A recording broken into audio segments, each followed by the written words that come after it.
From the living room came the sound of their parents' conversation, sometimes serious and sometimes highlighted by laughter. Well, they were in there slaving in the kitchen, thought Ramona, as she climbed up on the counter to reach the box of cornmeal. After she climbed down, she discovered she had to climb up again for baking powder and soda. She finally knelt on the counter to save time and asked Beezus to bring her an egg. It's a good thing Mother can't see you up there, remarked Beezus, and she handed Ramona an egg. How else am I supposed to reach things? Ramona successfully broke the egg and tossed the shell onto the counter. Now I need buttermilk. Beezus broke the news. There was no buttermilk in the refrigerator. What'll I do? Asked Ramona in a whispered panic. Here, use this. Beezus thrusted a container of banana yogurt at her sister. Yogurt is sour, kind of. I don't know. It might work.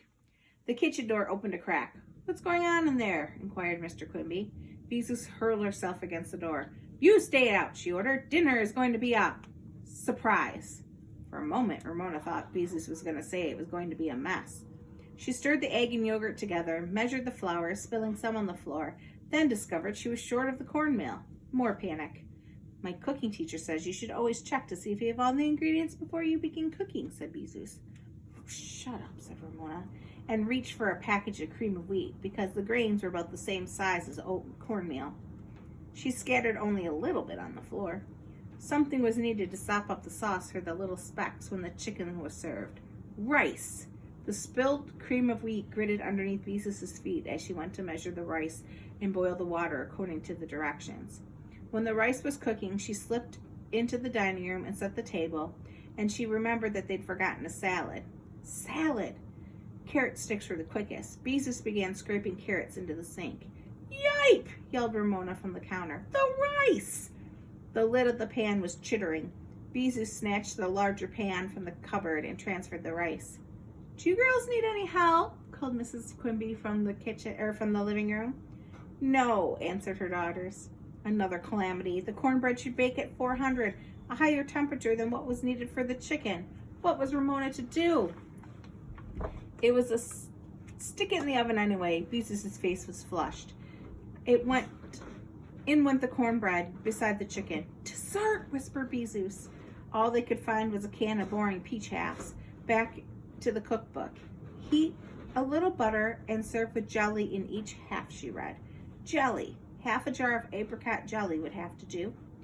The pears and butter went into the saucepan.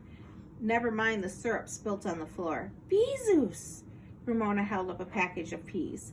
Beezus groaned and came out partially cooked chicken whilst she stirred the thawing peas into the yogurt and shoved the dish back into the oven.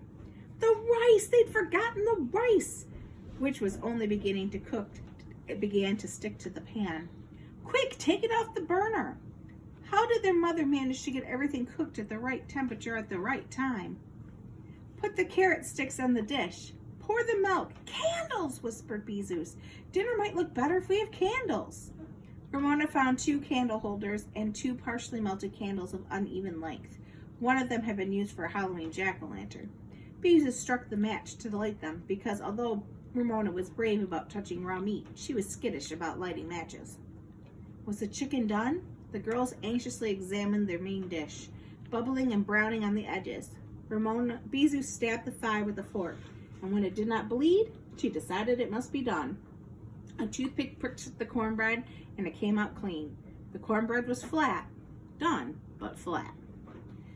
Grit, grit, grit sounded under the girls' feet. It was amazing how a tiny bit of spilled cream of wheat could make the whole entire kitchen floor gritty. At last, their dinner was served. The dining room lit, turned off with dinner being announced, and the cooks, tense with anxiety that was hidden by candlelight, fell into their chairs as their parents seated themselves. Was this dinner going to be edible? Candles! Exclaimed Mrs. Quimby. What a festive meal! Let's taste it before we decide, said Mr. Quimby with his most wicked grin. The girls watched anxiously as their father took the first bite of chicken. He chewed thoughtfully and with more surprise than necessary. Why, this is good! It really is, said Mrs. Quimby, and took a little bit of cornbread. Very good, Ramona, she said. Mr. Quimby tasted the cornbread. Just like my grandmother used to make, he pronounced. The girls exchanged suppressed smiles. They could not taste the banana yogurt, and the candlelight, no one could tell that the cornbread was a little pale. The chicken, Ramona decided, was not as good as her parents thought or pretended to think, but she could eat it without gagging. Everyone relaxed, and Mrs. Quimby said chili powder was more interesting than paprika and asked which recipe they'd use for the chicken. Ramona answered, our own, as she exchanged another look with Bezus. Paprika! The little specks of the sauce should have been paprika. We wanted to be creative, said Bezus. Conversation was more comfortable than it had been the previous evening.